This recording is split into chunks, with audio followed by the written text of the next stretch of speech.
د ملي دفاع وزارت سرپرست وزیر له 217 عمري کلي اردو څخه لیدنه وکړه.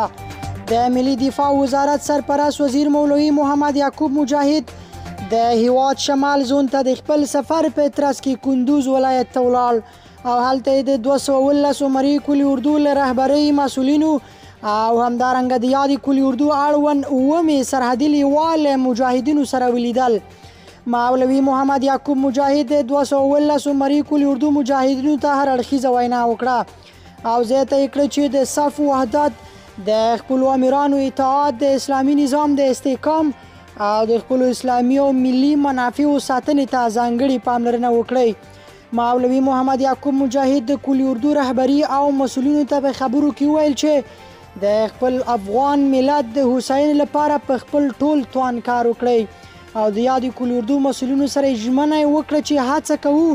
په ټول توان سره خپل قطاعت او جزو تامونه په پوره توګه اکمال کړو. همداراز سرپرست وزیر مولوي محمد یعقوب مجاهد یاد سفر کې د شیرخان بندر څخه د کتنې ترڅنګ د کندوز ولایت اصحاب صفا دارالیتام ښوونکو او زده کوونکو سره هم ولیدل.